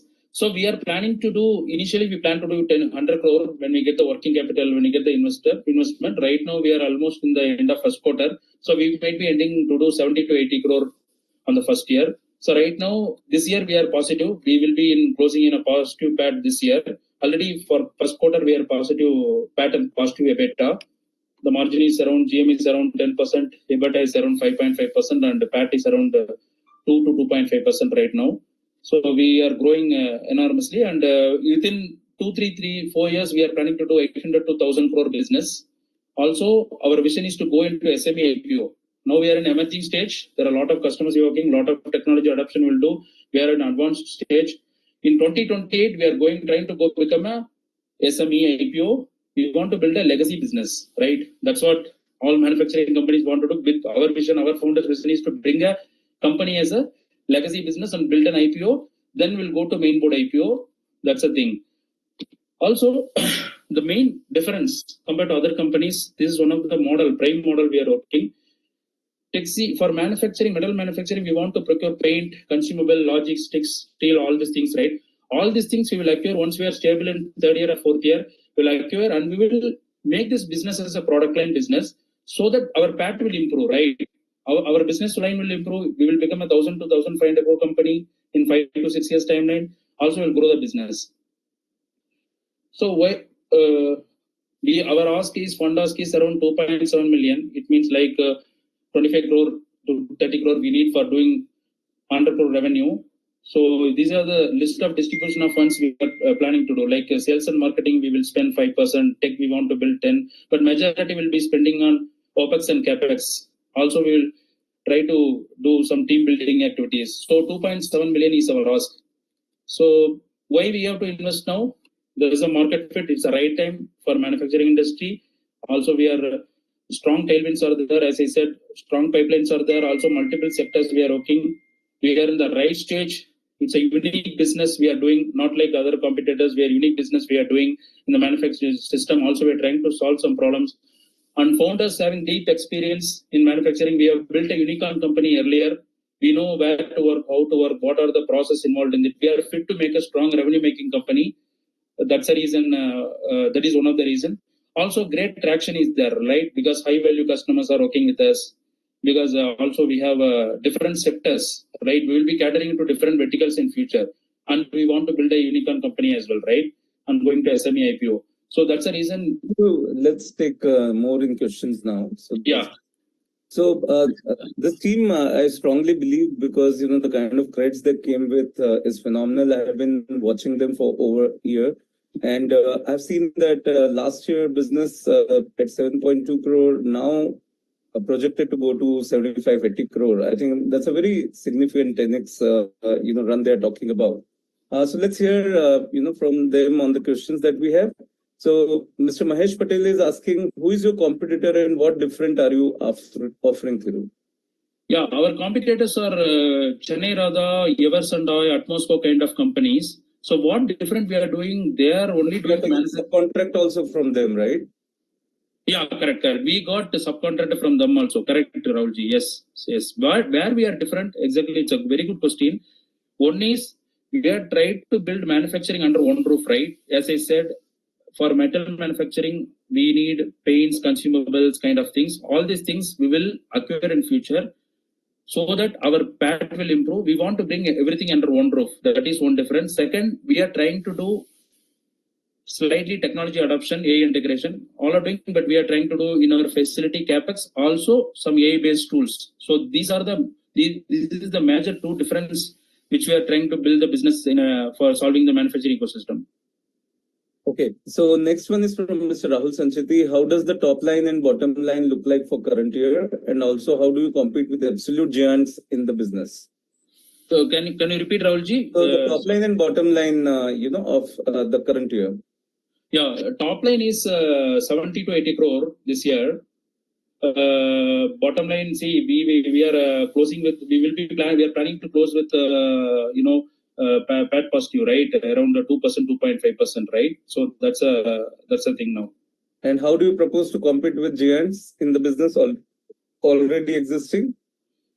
Yeah, we have already catered into, because based on our existing thing, we have already catered into different components. So where we are more going, as I said, one of the recent example, data center projects, we are talking with the customer called Control S.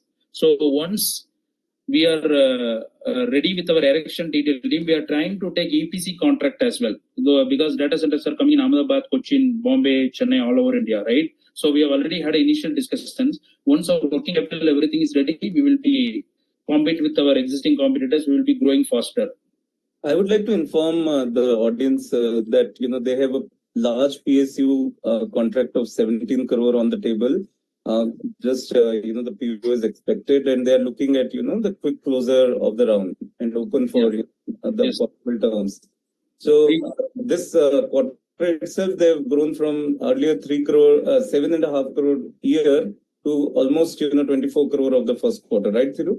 Correct. 24 quarter of the first quarter, and we have order book of 24 crore right now. Another 10 crore we are planning to book in July. And BHL, we won biggest strong wins. In fact, we can say that strong pipeline, strong momentum. So Tanya Koshish is saying that the AI tools for Industry 4.0, would you lease or sell them over API calls as well? Yeah, we see there are two things. One is to use for our internal purpose, right? For customers. That is one of the major thing to solve the problems and easy updation of data, proactive manner. That is one thing. Second, for SMEs, whatever SCM partners whomsoever they are working with us, we are trying to implement this product for them also. We will give training so that the overall the scaling of that AI tool will happen on the business side as well. So slowly we'll implement subscription, all these things, but on the ongoing side, right? First we'll implement with our SMEs whomsoever they are partnering with us. Then we'll grow that on a scaling level on the technology side. Okay. The next question is from Sifat Chawla. Hope we'll be able to get the recording. Okay, yes, this is answered already. And the next one is from Karthikeya K. Apart from this manufacturing and commercial sector, how Techshi is helpful for just started product-based company custom manufacturing? Yeah, see, can you repeat the question, Rahulji? Sorry. The question is, how will you be helpful for just started product-based company custom manufacturing? Yeah, so they're asking whether we can do the product based as well, right? Yeah. Yeah, yes, definitely. Say, coming to one point, this question is a very good question. Obviously, manufacturing sector not only doing this fabrication, we have to do equipment as well, right? So already we are talking with few customers, so that we have to develop, right? We are the member of CDICC for defense sector, right? So we are trying to build a NPD for few products, right, for defense. So slowly some kind of products also we will manufacture on the ongoing side, right? Also, we are talking with one of the German client. They are a heat exchanger company. They are supplying some of the drilling tools, all the tools for oil and gas in Dubai. So they are also asking to develop some tools. So those kind of specific areas, equipment areas also we are planning to enter. The discussions are on. It will take some time. It's not a one-day game, right? It will take some time. Definitely we are on the line on those aspects as well. Okay, what is the valuation ask, Thiru, for this particular round? Yeah, I will tell. So this round we are planning to go 60 to 70 crore valuation. Okay, and then Mr. Mahesh Patel is suggesting that if you are bringing AI, then one of the investee companies, Zenitude, can help you in technology side. Okay. So we'll connect you to them. Definitely, that's great, We have a question from Vignesh Srivastav. While speaking of AI adaptation relating to manufacturing, can you give some specifics again?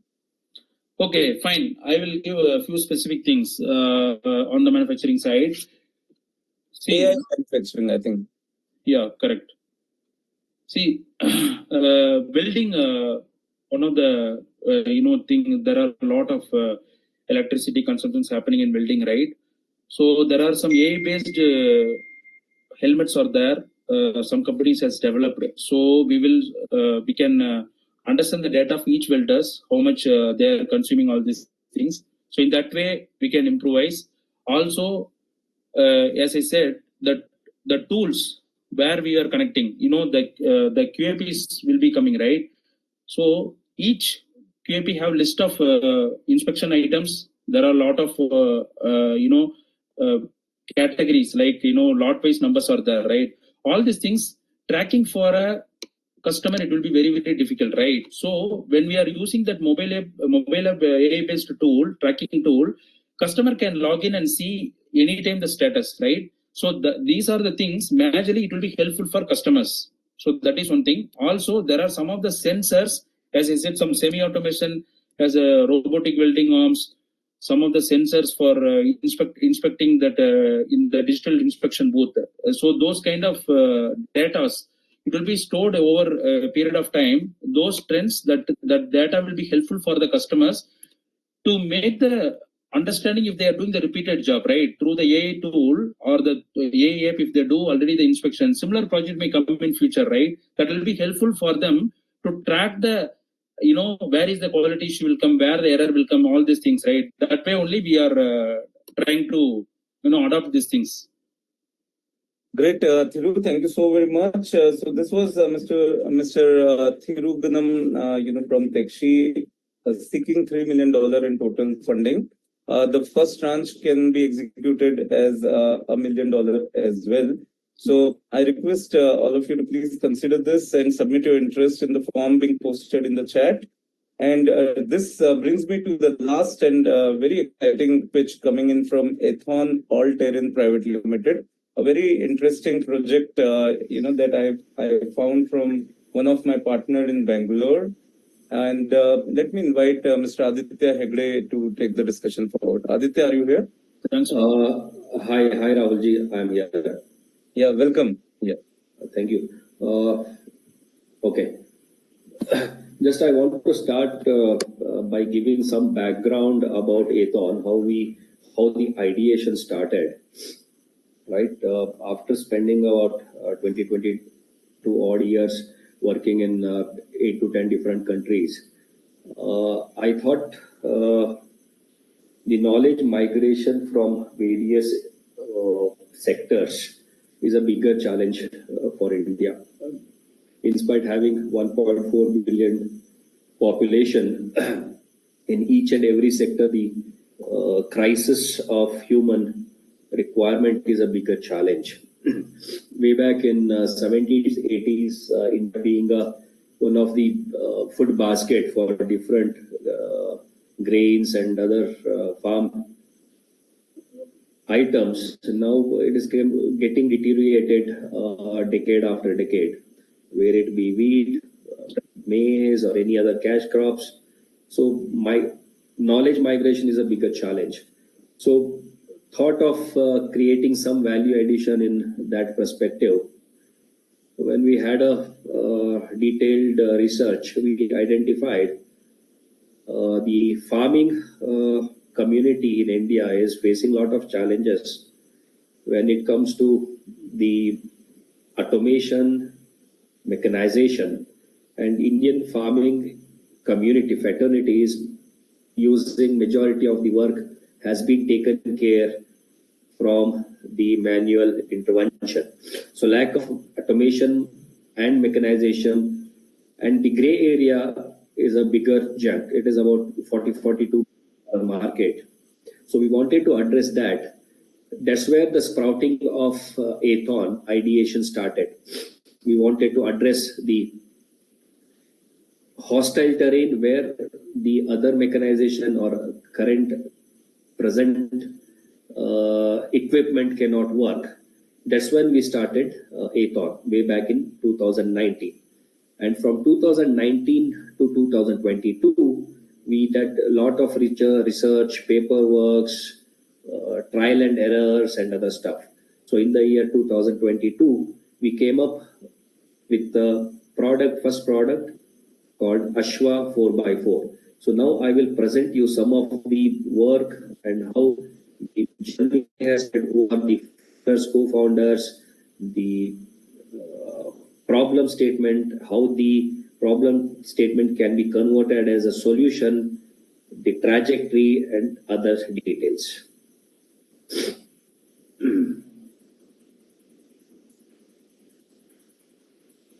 Hope everyone are able to see my screen. Yes.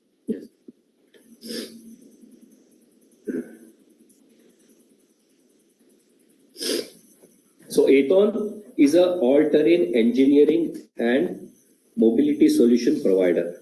Right, as I already told you, the articulate terrains, high terrains, and other terrains like eastern side or western side or northern side of India, there are many farmers who does not have the equipment right from sapping of their product until harvesting. And the market is about 42 billion wide market. And all of those crops are cash crops. We wanted to target those areas first because any ideation or any creation should have a scalability, marketability, and economical. So considering that, we wanted to create some platform where it will not only able to commute the people from point A to point B, plus it has to have all the capabilities of current product which are there in the market.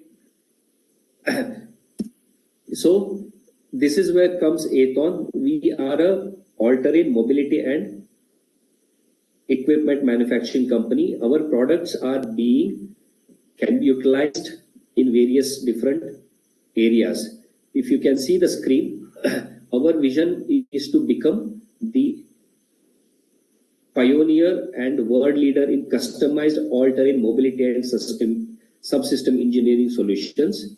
And our mission is to empower these areas with mechanization solutions.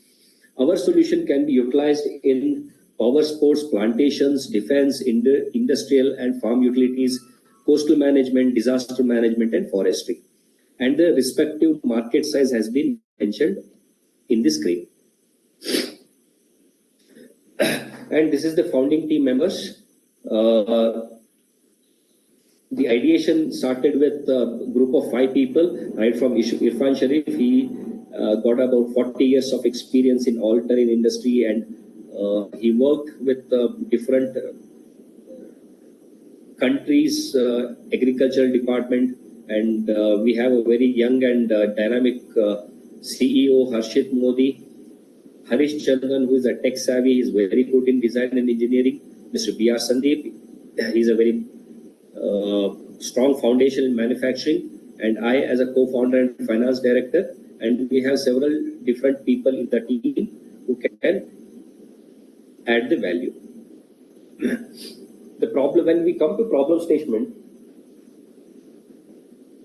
government is normally concentrating on the wet field crops like wheat, maize, paddy, but when it comes to cash crops, the issue is the terrain, because it is aerial harvesting like coconut, areca nut, palm, mangoes. there are no mechanization as such. 90 to 95% of the harvest, right from the sapling to the harvesting, happens through manual intervention. For example, coconut or areca nut, harvest has to happen about 80 feet above the ground. It have issues like monsoon problems, loss of individual lives. Second is power sports. India has a market already. Import market is about $700 odd million. There is a market study from Berkshire Hathaway. All are imported. The fourth is defense and industrial utilization,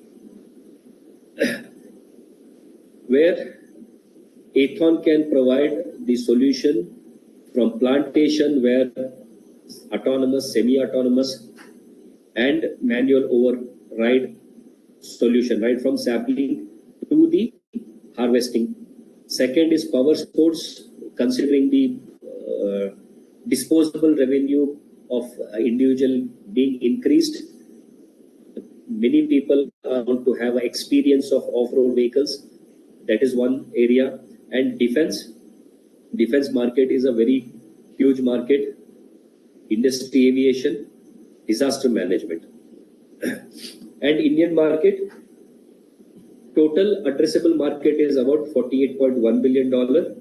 Indian farm utility market is, we have a separate independent survey has been done from industry called Feedback Consulting, considering the southern Indian market. That market itself about $500 million market. And other plantation and orchard coastal management has been mentioned on the screen.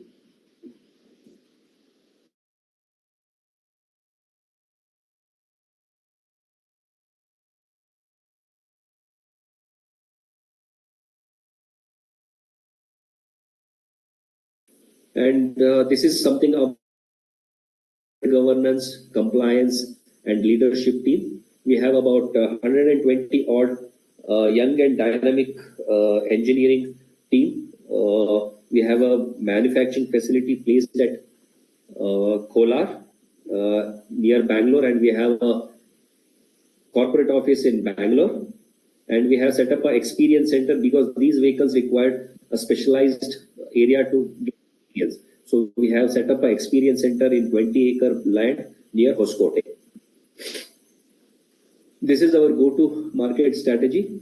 We already have around 25 unit order from customers, individual customers. Apart from that, Indian Institute of Science, we are providing some of the specialized all-terrain application to them.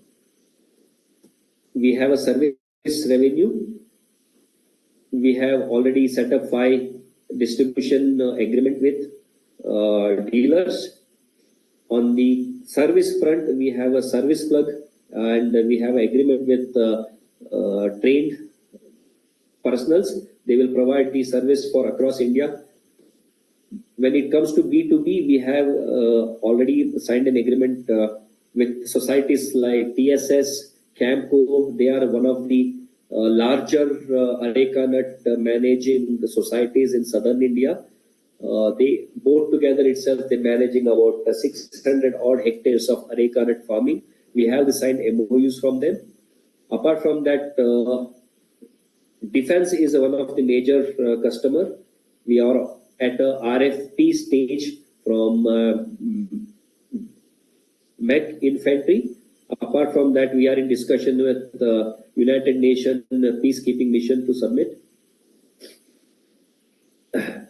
And this is kind of a snapshot of a service industry, because as per Bloomberg recent research, the experience industry is about $19 billion as on date in India, and it is growing at a CAGR of 24%, and it will be expected to reach around $43 billion by 2030. So even we have an experience center where people will come, the customer will come experience our vehicles, and if they want to have a ride, they can pay and get an experience of our vehicle. This is a competition slide. As far as in India concerned, Aethon puts India in the 4th position in the all-terrain technology after USA, China, Japan. India would be the 4th one. As on, there are no home ground competition for us because no major players are there in the all-terrain mobility sector. However, we have some import competition like Polaris and Canon, but they are only specifically addressing some of the areas like Canon will address sports and utility and defense, Polaris sports, utility and defense, wherein John Deere specifically industry equipment and farming, and CF Moto is again defense and some adventure sports. But Aethon is addressing all the sectors like defense, farm, coastal management, because our base model will remain the same. Only 30% of the aesthetic, if we change, it will be suitable for from industry to industry. And this is our traction and trajectory. We started somewhere 2019 and 2020. 2022, we registered our company, private limited, and we started our testing implementation. 2024, we launched our vehicle in one of the auto show in Bangalore. After that, we have attended Delhi Auto Expo. And 2026, we will be launching our Adbut Bot. And 2028-29, we are planning full-blown IPO. Hi, sir. You've got 2 minutes left. Say it again. Hello? You've got 2 minutes left. Okay. And these are our collaborations. We have already some of the MOU has been signed with Camco and TSS, and we are the only industry partner in India for Indian Institute of Science to provide some of the all-terrain engineering and applications. And we have a collaboration with CPCRI and ICAR. This is our present factory layout. And this is some of the ratios and numbers, projected numbers. And this is the investment details. 24-25, we have a revenue of around 6.5 crore, and we are PAT positive. 25-26, we are expecting around 48 crore worth revenue. Out of that, around 110 units of sales, and remaining from the all-terrain engineering services. Yes, any questions? I think the first one I have is from source.vc. They are checking manufacturing is semi-automated, right? If yes, any photos of manufacturing plant? As of now, it is manual. Around 10 to 15% of automation. The ask is to upgrade the facility because we have the orders in hand and we want to scale up the production. Okay, and I think Mr. Raj is happy to see you here as well, and he expects to connect further with you. So we'll do the connection. We have a question, is it 100% make in India? I would say it is 85 to 90% as of now. We are importing engines from USA in the disassembled manner, and we are assembling in here. However, we have the designs of engines. Tentatively, after 3 years down the line, we are planning to have our own engines in the vehicle. With that, we will be 100% indigenous. Interesting. So the next one is from Rahul Sancheti. You have projected 110 units for FY26 and a capacity of 2,100 units annually by FY31. What is your cumulative lifetime unit sales target over the next 5 to 7 years?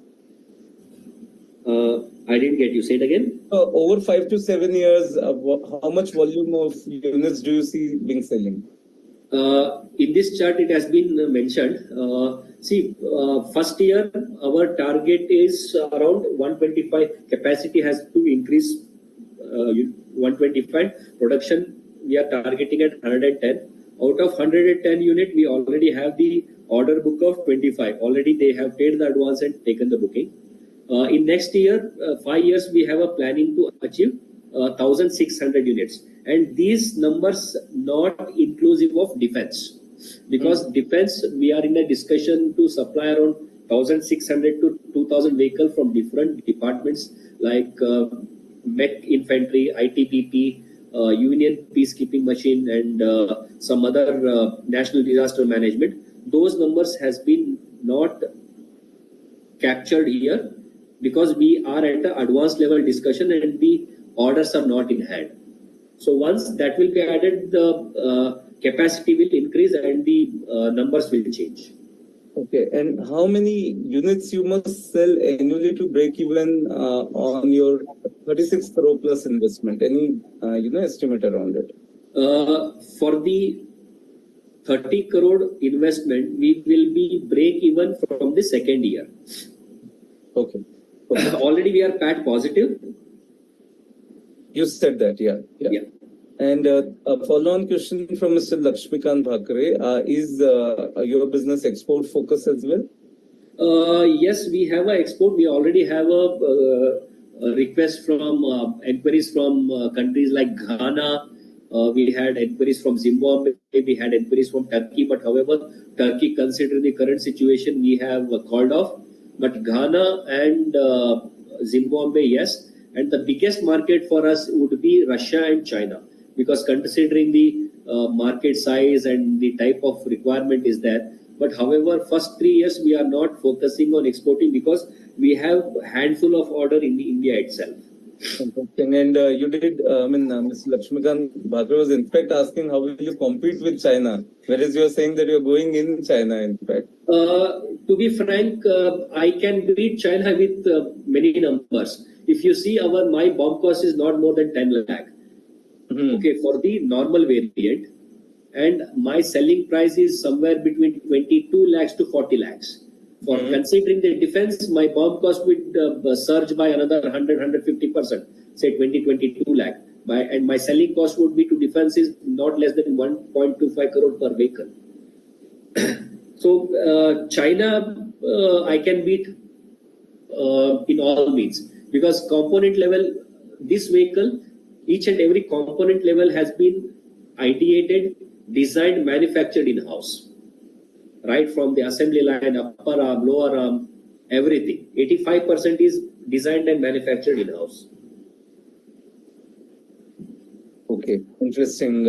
And you did mention that you are actually planning for IPO very soon if, the plans fall in place. Yes. Would you like to throw some light? Yes. See, the entire team, right? First we have to understand any other automobile industry, from tabletop design to a production ready, tested and everything would require at least 5 years. 5 years and at least spending of 1,500 to 2,000 crores, right? We have a 120 odd engineers picked and chosen from different places of India, and there are about 4 to 5 senior people who guide them, right? From Mr. Irfan Sharif, Sandeep, me, and Subrata Paul, and Mr. Ashok. So for these 5 people, all put together with the service combined experience of 150 years, we are 100% compliant as on date. We have not raised even a single rupee, self-bootstrapped, and yeah, that was another question. How the funding has been so far. Mr. Sandeep got a industry history, right? His family is involved in manufacturing of auto component. He is one of the investor, and he is one of the major investor. And technical has come in from one person. Other details have come in from one person. We can provide all those details, right? Okay. Now, coming back to the point, the IPO, right? Considering the market potential and the eagerness to grow, I don't think 5 years is not a big way. I would say next 3 to 4 years we have to achieve that. Correct. I got two messages coming in from our IPO focused investors who definitely would like to discuss with you the proposal and understand more. We have another question about this rather query that can we sell a defense product to other countries? Is that allowed? We are not selling any arms and ammunitions. If we want to sell arms and ammunitions, yes, we have to take the approval from the government. Since these are vehicles, it can be sold. I remember you talking about IP. Just as a last point, can you highlight like how much of IP you own and what is the position around it? Currently, we own about 11 IPs. Another 180 odd utility IPs to be filed. Each IP will cost, right? Rather than spending the money on the IPs and other stuff, we focused on spending the money on marketing and other areas where we can grow our business. Once the fund comes in, portion of it will go for these kind of expenses like administrative, and those 11 IPs are Indian IPs. Exploring for the global IPs once we have a dialogues and confirmed relationship with overseas partners. Great. Thank you so very much, Aditya. So this was Mr. Aditya from Athon All Terrain Private Limited seeking rupees 30 crore or $3 million in order to fund the aspiration, the aspiring plans they have. And I think we're chasing IPO here again. That's a very interesting opportunity to consider.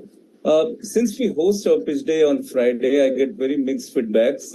I still would like all of you to please submit your feedback on how are we doing. I'm glad again that we are closing the event sharp at 12:58 in fact, and that has been our consistent effort toward not only bringing the right deals to the table, trying to ensure that the conversations remain impeccable, time bound, and we also try and train our presenting companies as to how to follow through the entire event. I believe we have a lot of room to improvise. The feedback form is here in the chat box. Request you to please give us some voice votes on how are we doing, and we look forward to hearing from you. We look forward to getting your interest on the deals that we have. Overall, Pune Angels Network now have roughly 20 plus deals open. So please check with our teams on the other deals that are open as well, and we'll be happy to coordinate the meetings ahead and take the transactions forward. So that being said, thank you very, very much all of you for joining us today on the 8th pitch day of Pune Angels Network. Look forward to see you again in month of July with some more path-breaking, interesting innovations from India. Thank you so very much. Thank you, Rahul. Thank you, everyone.